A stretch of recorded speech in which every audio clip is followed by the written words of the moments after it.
घनघोर बरसात में सुजीत अपनी पुरानी बैलगाड़ी लेकर मेले से लौट रहा था। आसमान में काले बादलों की मोटी परतें उमड़ घुमट कर गरज रही थी, मानो धरती पर टूट पड़ने को तैयार थी। बिजली की चमक जब जब आसमान को चीरती, पूरा जंगल पल भर के लिए सफेद उजाले में नहा उठता और फिर अगले ही क्षण और भी भयावना अंधकार में डूब जाता। शाम ढल चुकी थी और अंधेरा अब तेजी से चारों ओर फैल रहा था। तेज हवा पेड़ों को झकझोर रही थी। सूखे पत्तों की सरसराहट किसी अनजानी आहट सी लग रही थी। हे भोलेनाथ, कैसी घनघोर बरसात बरसा दी है। घर पहुंचना भी दुश्वार हो गया है। अरे ये कीचड़ भी ना। बस अब हिम्मत रखो रे बैलो, थोड़ा और, अभी हमें गांव पहुंचना है। काश मैं मेले में इतनी देर तक नहीं रुकता। अरे चलो रे, थोड़ा और जोर लगाओ, ये कीचड़ भी बस नहीं छोड़ता। अरे बाप रे, ये बिजली तो सिर पर ही गिरी लगती है। मेले की वो भीड़ अब किसी सपने जैसी लग रही है। यहाँ तो बस डर ही डर है। ये कैसी रात है, बारिश रुकने का नाम ही नहीं ले रही। अरे भोलेनाथ, कहीं ये वही रास्ता तो नहीं जहाँ की कहानियाँ लोग सुनाते हैं। दिल धक धक कर रहा है मेरा। काश अब जल्दी कोई आसरा मिल जाए। बारिश अब और भी तेज होती जा रही थी। बूंदें इतनी वेग से गिर रही थी कि चेहरे पर पड़ते ही हल्की सी चोट का एहसास होता था। आसमान में बिजली बार बार चमक रही थी और बादलों की गड़गड़ाहट से धरती जैसे कांप उठती थी। चारों ओर सन्नाटा पसरा हुआ था। ना कोई इंसान, ना कोई आवाज, बस बारिश की लगातार ध्वनि और दूर कहीं से आती जंगली जानवरों की डरावनी आवाजें। सुजीत का दिल जोर जोर से धड़कने लगा। उसने इस रास्ते के बारे में कई डरावनी कहानियां सुनी थी। तभी अचानक उसे दूर कहीं से मंदिर की घंटी की आवाज सुनाई दी। अजीब बात ये थी कि वो आवाज बारिश के शोर के बीच भी साफ और गूंजती हुई सुनाई दे रही थी। सुजीत ने ध्यान से सुना। हाँ, ये निश्चित ही किसी मंदिर की घंटी थी। अरे ये आवाज, ये तो मंदिर की घंटी जैसी लग रही है। हाँ बिल्कुल, पर इतनी तेज बारिश में कौन बजा रहा होगा इसे? सुजीत ने बैलों को उस आवाज की दिशा में मोड़ दिया। कुछ दूरी तय करने के बाद उसे घने पेड़ों के बीच एक बहुत ही पुराना शिव मंदिर दिखाई दिया। मंदिर पत्थरों से बना था और देखने में काफी जर्जर व प्राचीन लग रहा था। पर अजीब बात यह थी कि उसके भीतर से हल्की सी रोशनी झिलमिला रही थी। सुजीत ने अपनी बैलगाड़ी मंदिर के पास रोकी और उत्सुकता व डर के मिले जुले भाव के साथ जल्दी से मंदिर के अंदर चला गया। मंदिर बाहर से जितना पुराना लग रहा था, अंदर उतना ही स्वच्छ और शांत था। शिवलिंग के सामने अगरबत्तियां जल रही थीं और चारों ओर दूध और चंदन की हल्की सी खुशबू फैली हुई थी। ऐसा लग रहा था जैसे किसी ने अभी अभी पूजा की हो, मगर वहां कोई दिखाई नहीं दे रहा था। कोई है यहाँ? कृपया बाहर आइए, मैं रास्ता भटक गया हूँ। बारिश बहुत तेज हो रही है, रास्ता कीचड़ में डूब गया है, बैल भी थक गए हैं। अगर थोड़ी देर यहीं रुक जाऊं तो कोई आपत्ति तो नहीं? अजीब है, मंदिर में रोशनी जल रही है, अगरबत्तियां भी सुलगी हैं, फिर कोई दिख क्यों नहीं रहा? कुछ देर बाद मंदिर के पिछले वाले कमरे से एक वृद्धा साधु प्रकट हुए, जिन्होंने गेरुए वस्त्र धारण कर रखे थे। उनकी आंखों में गहरी शांति थी, पर चेहरे पर किसी गहरी चिंता की छाया साफ झलक रही थी। कौन हो तुम बेटा? इस तूफानी रात में यहाँ कैसे आ पहुँचे? महाराज, मैं पास के गांव से लौट रहा था। मेला देर तक चला गया, इसलिए देर हो गई। रास्ते में इतनी भयंकर बारिश शुरू हो गई कि कुछ सूझा ही नहीं। तभी मंदिर की घंटी की आवाज़ सुनी और यहाँ चला आया। वे कुछ क्षणों तक सुजीत को निहारते रहे, मौन और स्थिर। फिर धीरे धीरे शांत स्वर में बोले, इस समय जंगल में रुकना उचित नहीं है। ये जगह दिन में भले शांत लगे, पर रात में इसका रूप बदल जाता है। हर आवाज का यहाँ कोई ना कोई अर्थ होता है और हर सन्नाटे में कोई छिपा हुआ स्वर। बेटा, अगर तुमने बाहर की घंटी सुनी है तो जान लो, वो हर किसी को नहीं बुलाती। मगर महाराज, आप कह रहे हैं कि वो घंटी हर किसी को नहीं बुलाती, इसका क्या मतलब है? साधु ने एक गहरी सांस ली। उनकी आंखों की शांति अब गंभीरता में बदल गई। कुछ पल तक वे मौन रहकर सुजीत को ध्यान से देखते रहे, मानो उसके भीतर कुछ खोज रहे। फिर धीरे से बोले, बेटा, आज की रात यहीं मंदिर में रुक जाना।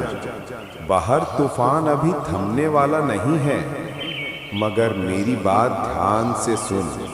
आधी रात के बाद अगर कोई आवाज सुनाई दे, चाहे कोई पुकारे, रोए या तुम्हारा नाम ले, किसी भी हालत में इस मंदिर की सीमा के बाहर मत जाना। याद रखना, हर आवाज इंसान की नहीं होती। सुजीत को साधु की बात कुछ अजीब जरूर लगी, पर उनके चेहरे पर झलकती गंभीरता देखकर साफ महसूस हो रहा था कि वे मजाक नहीं कर रहे थे। जी महाराज, मैं आपकी बात का ध्यान रखूंगा। चाहे कैसी भी आवाज क्यों न सुनाई दे, मैं मंदिर के बाहर कदम नहीं रखूंगा।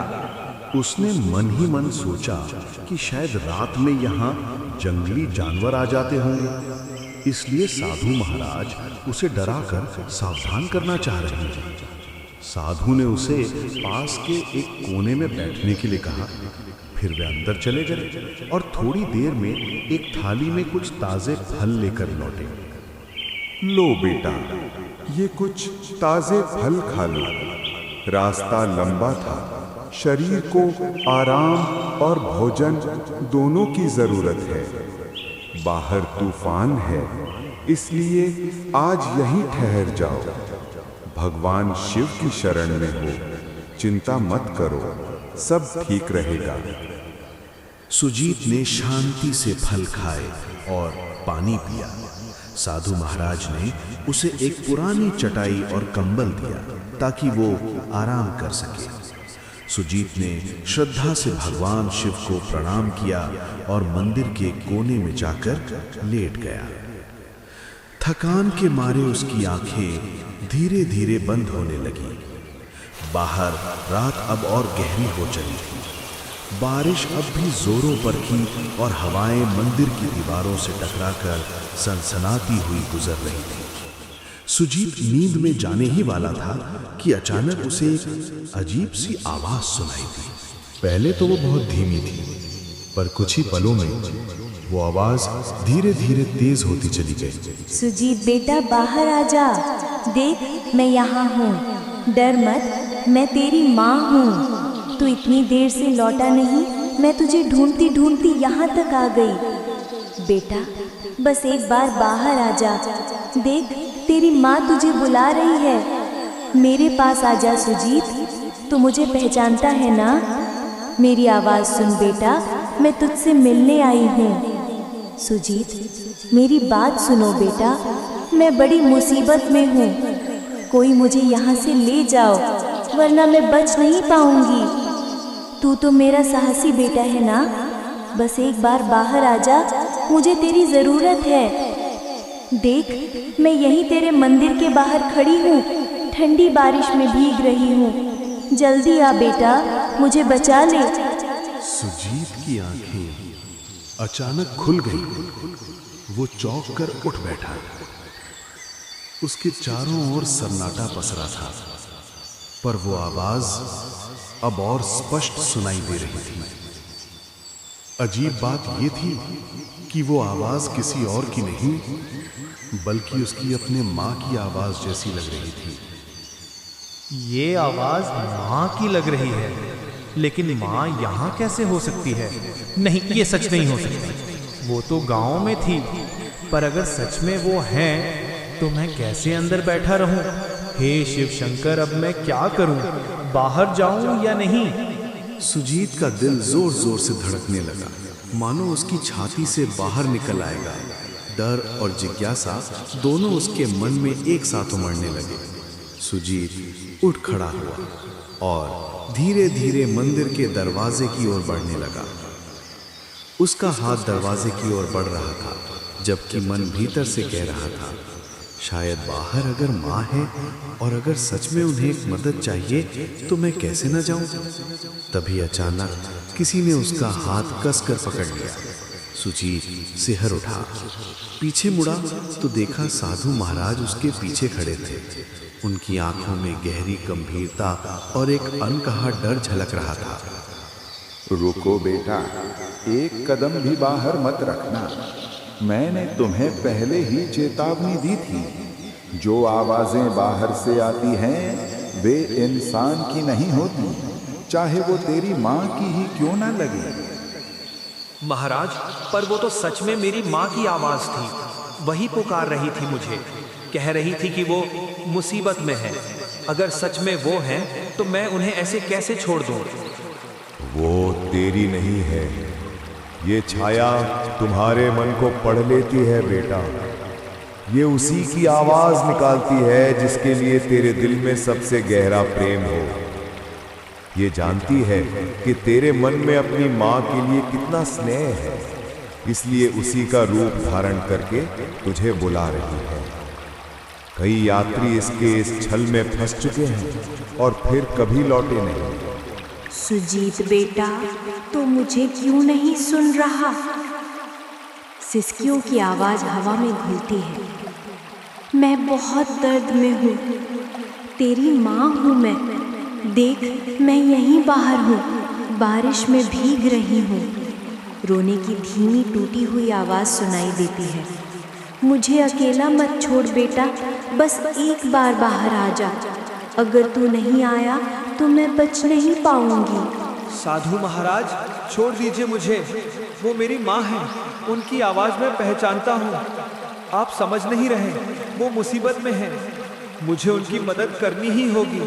कृपया जाने दीजिए, मैं उन्हें ऐसे नहीं छोड़ सकता। वो मुझे पुकार रही हैं। याद रखना, अगर तू बाहर गया तो तेरा नाम भी उनमें शामिल हो जाएगा। साधु ने झटके से सुजीत को वापस अंदर खींच लिया और जमीन पर बिठा दिया। फिर वे सीधे शिवलिंग के सामने जाकर पद्मासन में बैठ गए और ऊंचे स्वर में मंत्र जपने लगे। ओम नमः शिवाय। ओम त्र्यंबकम यजामहे सुगंधिम पुष्टिवर्धनम। ओम नमः काल भैरवाय। ओम हुजु सह रुद्राय नमः। हर हर महादेव। रक्षामि रक्षामि महाकाल देव। पंडित, तुम कितना भी मंत्र जप कर लो, मुझे नहीं रोक पाओगे। मैं फिर आऊंगी, बार बार आऊंगी। जब जब कोई इस मंदिर में कदम रखेगा मैं उसे पुकारूंगी। तुम मुझे बांध नहीं सकते। मेरी छाया हर दिशा में फैली है, हर हवा में मेरा नाम गूंजता है। ओम नमः शिवाय। उनके मंत्रों की गूंज पूरे मंदिर में फैल रही है। ओम नमः काल भैरवाय। धीरे धीरे बाहर की आवाज बढ़ने लगी। हर हर, मगर पूरी तरह से थमी नहीं। रक्षामि रक्षामि। साधु ने मंत्र जाप जारी रखा। उनके माथे पर पसीने की बूंदें चमकने लगी थी और पूरा मंदिर एक अजीब रहस्यमयी ऊर्जा से भर गया। सुजीत डर के मारे कांप रहा था। उसका दिल तेजी से धड़क रहा था। अब डर मत करना बेटा, वो शक्ति अब लौट गई है। इस मंदिर की रक्षा स्वयं भोलेनाथ करते हैं। तुम अब निश्चिंत होकर सो जाओ, मैं यहीं बैठा रहूंगा। कुछ देर बाद बाहर की सारी आवाजें एकदम थम गई। अब बस बारिश की लगातार गिरती बूंदों की आवाज रह गई।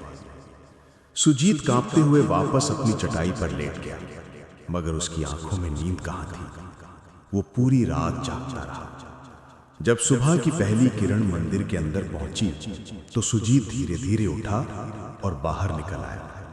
बारिश अब थम चुकी थी, लेकिन मंदिर के चारों ओर जमीन पर अजीब से पैरों के निशान बने हुए थे, जैसे कोई अनजानी चीज रात भर मंदिर के इर्द गिर्द घूमती रही हो। तभी साधु महाराज अपनी कुटिया से बाहर आए। उन्होंने चारों ओर देखा और गहरी सांस ली, मानो किसी लंबे संघर्ष के बाद राहत मिली हो। देख रहे हो बेटा, ये निशान ये उसी छाया के हैं जो पूरी रात मंदिर के चारों ओर मंडराती रही।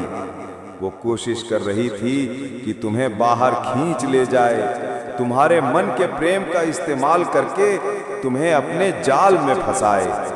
पर भगवान शिव की कृपा से वो इस मंदिर की सीमा पार नहीं कर सकी। ये रेखाएं उसकी असफलता की निशानी है। वो अब भी मुक्ति नहीं पा सकी, इसलिए हर तूफानी रात में लौटती है किसी नए मन को बहकाने। महाराज, ये छाया आखिर कौन है? क्यों हर रात यहाँ आती है और क्यों मुझे अपनी माँ की आवाज़ में बुला रही थी? इसका क्या रहस्य है? इसकी पिछली कहानी क्या है? बेटा, ये छाया कोई साधारण आत्मा नहीं है। कभी ये भी एक इंसान थी, एक औरत जो अपने पति की मौत के बाद पागलपन की हद तक टूट गई थी। कहा जाता है कि वो अपने दुख में इतनी डूब गई कि उसे जीते जी शांति नहीं मिली। एक तूफानी रात में उसने इसी जंगल में अपनी जान दे दी। तभी से उसकी आत्मा इस जगह से बंध गई। वो अब भी अपने अकेलेपन और दर्द से मुक्त नहीं हो पाई है। वो अपने दर्द में सबको शामिल कर लेना चाहती है। वो जानती है कि इंसान का सबसे बड़ा प्रेम किससे होता है? अपनेपन से, अपनी माँ से, अपने बच्चों से। इसीलिए वो उसी आवाज में पुकारती है ताकि जो सुन ले वो खुद को रोक ना सके। कई यात्री उस केस छलावे में फंस चुके हैं और फिर कभी लौटे नहीं। वही सब उसकी छाया में समा गए, उसी के दुख का हिस्सा बन गए। बेटा, अगर मैं तुम्हें रोका ना होता तो सुबह तक यहाँ तुम्हारे पैरों के भी निशान नहीं मिलते और तुम्हारे बैल वहीं के वहीं खड़े रह जाते। सुजीत के रोंगटे खड़े हो गए। सुजीत ने कांपते हाथों से साधु के चरण छुए। साधु महाराज, अगर आप मुझे नहीं रोकते तो पता नहीं मेरा क्या होता। साधु महाराज, आपने मेरी जान बचाई है। अगर आप ना होते तो आज मैं जिंदा नहीं होता। मैं आपका आजीवन ऋणी रहूंगा, इसे मैं कभी नहीं भूलूंगा। बेटा, मुझे नहीं, भगवान शिव को कहना। उन्हीं की कृपा से तुम आज सुरक्षित हो। याद रखना, उस छाया से बचने का एक ही उपाय है, श्रद्धा और विश्वास। ये दोनों कभी मत भूलना। सुजीत ने भगवान शंकर की मूर्ति के पास जाकर श्रद्धा से प्रणाम किया। फिर वो बाहर आकर अपनी बैलगाड़ी के पास पहुंचा। दोनों बैल सुरक्षित खड़े थे, जैसे रात की भयानक घटनाओं से अनजान। उसने बैलगाड़ी तैयार की, साधु महाराज को अंतिम प्रणाम किया और वहां से रवाना हो गया। रास्ते भर उसका मन उसी रात की घटनाओं में उलझा रहा।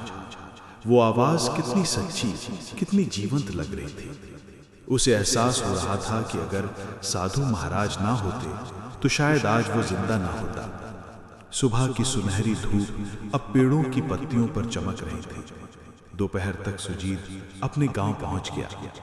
घर पहुंचते ही उसकी नजर अपनी मां पर पड़ी। वो आंगन में बैठी अपने छोटे बेटे से हंसते हुए बातें कर रही थी। मां को कुछ नहीं हुआ था, वो बिल्कुल सुरक्षित थी। अरे, ये क्या हाल बना रखा है तूने सुजीत? कांप क्यों रहा है बेटा? कहीं रास्ते में कुछ हुआ क्या? बोल ना पगले, तू ठीक तो है ना? माँ, मैं बहुत डर गया था। रात भर तुम्हारी आवाज सुनाई देती रही, इतनी सच्ची, इतनी करीब, जैसे तुम मुझे बुला रही हो। मैंने सोचा तुम किसी मुसीबत में हो। अगर साधु महाराज मुझे ना रोकते तो शायद मैं आज तुम्हारे सामने ना होता। सुजीत ने अपनी मां को रात की सारी घटना बताई। उसकी बात सुनकर मां की आंखों में डर और हैरानी दोनों झलकने लगे। धीरे धीरे ये खबर पूरे गांव में फैल गई। सबको मालूम हो गया कि उस जंगल में रात के समय कुछ अनहोनी घटती है।